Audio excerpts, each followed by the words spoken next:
Welcome back to What Arty Noobs with General Disturbance. This is the KV-2. It's the Soviet Tier 6 heavy tank.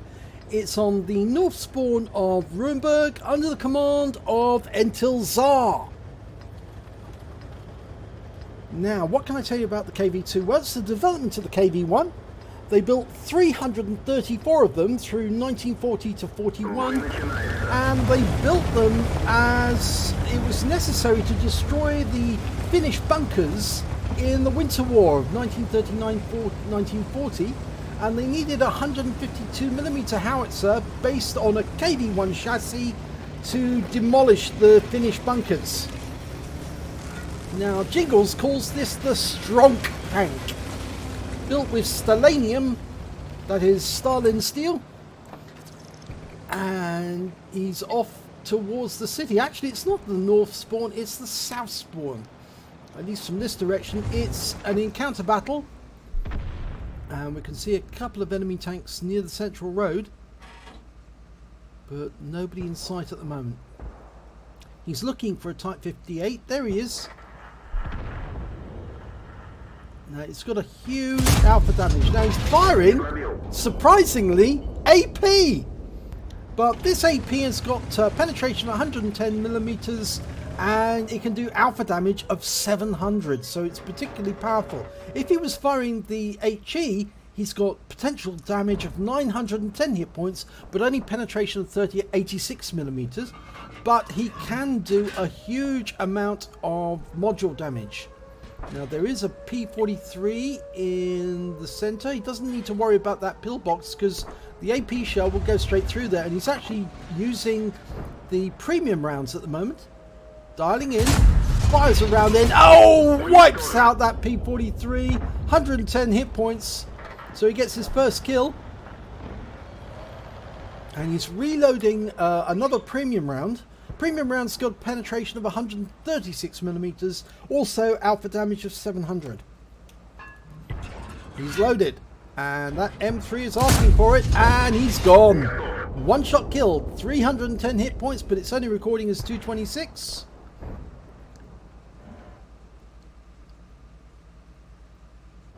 So 2 kills so far for entilzhar.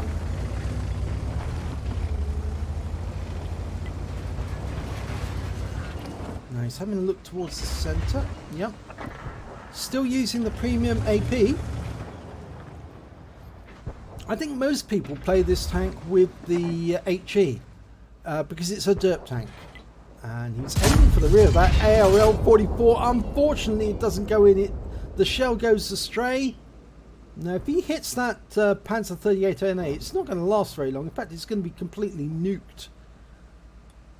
And he's still loading premium AP. Lining up a shot. If he pokes his nose out and fires around it. Hello, Panzer 38 pulled back before the shell arrived. And that Panzer 38 sitting in the open near the monument. Coming around the corner. We're not going to be loaded in time. But we might be able to hit that ARL. Oh, no, the ARL's gone behind the church again.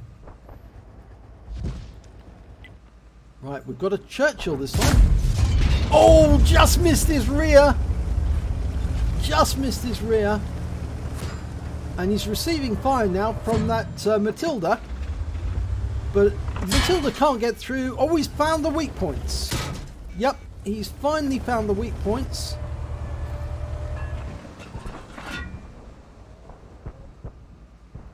Now, the Matilda is one of the few tanks that can actually penetrate a KV-2 or a KV-1 for that matter. I think he was aiming for the weak points on the front of the vehicle. We'll have a check on that in a while. There's Matilda. Fires around in. No. Still using AP, not using HE. So let's have a look. Where did that shell hit? Well, actually, he did go for the weak points. You can see that just above the machine gun port. And the other one was on the front plate. Now let's have a look and see what he's aiming for.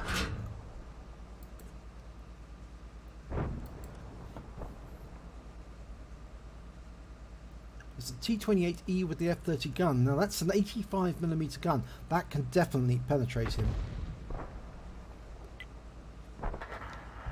Oh, that tank went down. Ammo-racked by the RT-3485, and in fact actually we're now ahead of the enemy by 2 tanks. The ARL is off to the far west. He's behind the groups of houses near to the church. There's a Panzer 38 NA around there as well, so we're going over to deal with the ARL, and now I think we're waiting at the corner for him to appear. I think that ARL's coming around to try and catch the T-28E with the F-30 on our team. If so, he might appear around that corner. So it's totally unusual for somebody to use the KV-2 and not to be firing HE, to be just firing AP, because the HE is so much more effective. Well, the scores are now even, and in fact actually the makeup of the teams is identical. Both teams have 1 heavy tank, 1 medium tank and 2 Arty. And the enemy Arty, the Hummel, has actually made it to the cap area.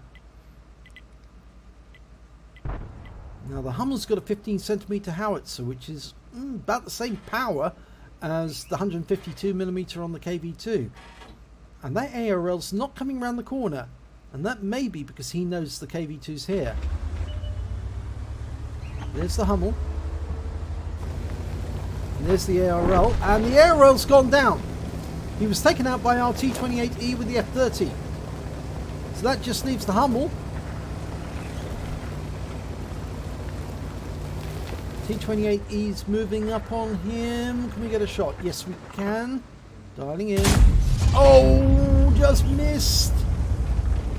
Didn't leave it enough time to dial in. Unfortunately, it does take a little while for the gun to dial in on the KV-2. Unless you've got a really good crew or you've got a gun lane drive, it does take a while. And now, yep, the Hummel's gone down.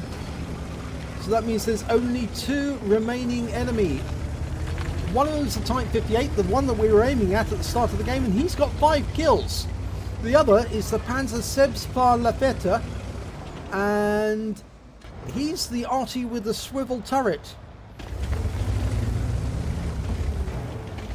Otherwise known as the House Shrek or Cricket.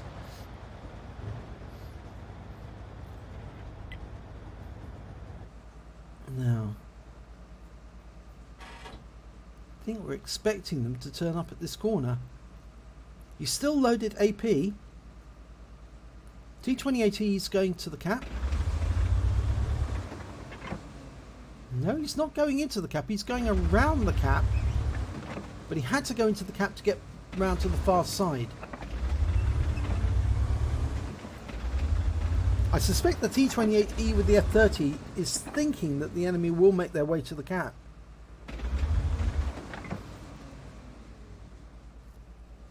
I also suspect... Oh, he took a round from the 58, so the 58 can see him. And he must be over there. And just took another round, bounced.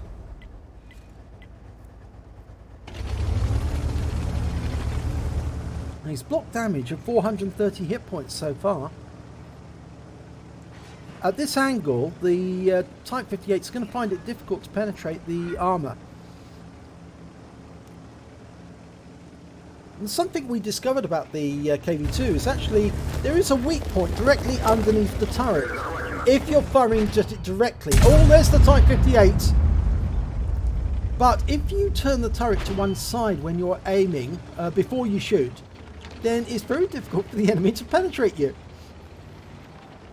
So it helps to actually turn your turret just like you would in a mouse. Going for the Type 58. Oh no, that wreck is getting in the way. We're loaded. Okay, auto aim on, and wow! That gets the Type 58. Blew him up. We're now up to 910 hit points of block damage, and there's still one Arty out there, the Panzer Sebspar Lafetta.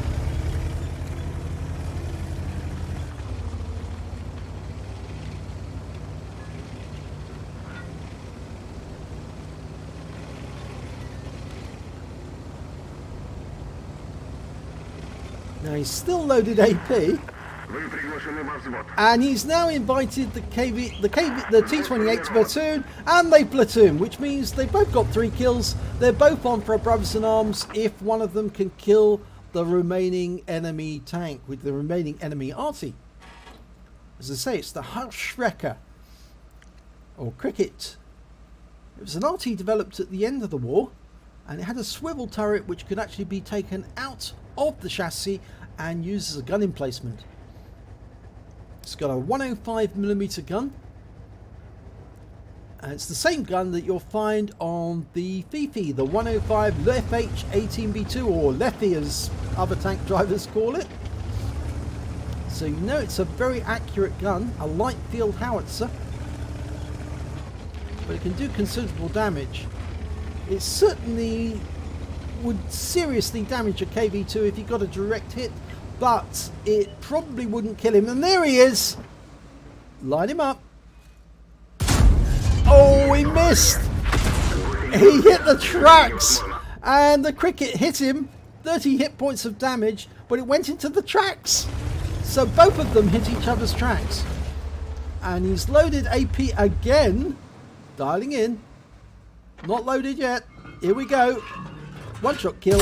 Yes! And that wins the game. And that's a brothers in arms as well. So, let's have a look at the end of battle stats for that one. And it's a third class tanker for entilzhar in the KV-2. He also picked up a Hand of God for receiving damage from 4 different enemy vehicles during the battle. A duelist badge for taking down 2 tanks that did damage to him during the battle. A fighter badge for getting at least 4 kills. He got 4 exactly. A shell proof for blocking at least damage exceeding the hit points of his own vehicle. He got a brothers in arms for platooning with the T-28 with the F-30 gun, because they both had 3 kills. In fact, actually, he ended up with 4 at the end, and he managed to get a steel wall with that last shot from the Panzerfahrverleiter Fear. He actually managed to get a steel wall because he had over 1,000 hit points of potential damage blocked during the battle because that shell hit the tracks. So let's have a look at the team score. Well, he didn't get the highest amount of damage. That actually went to the Type 58 that he killed. He managed to get 1,766 hit points of damage, and he picked up the high caliber. The next high score was the T-3485. He managed to get 1,760. Then we had the T-28E with the F-30. He managed 971. And then we had the Churchill one on the enemy team with 940. entilzhar managed 837 hit points of damage, so it's the 4th highest scorer in the game of damage. But when it came to kills, it was the Type 58 who managed to get 5 kills. Then entilzhar managed to get 4 on his own team, highest on his own team. And there was 3 tanks after him who managed to get 3 kills apiece. So there was only 2 other members of his own team who actually managed to get a kill during that battle. So only 6 members of his team managed to get kills. When it came to base XP, it was the T-28E with the F-30. He managed to get the highest amount with 852. And then we see entilzhar was 3rd place with 583 base experience points.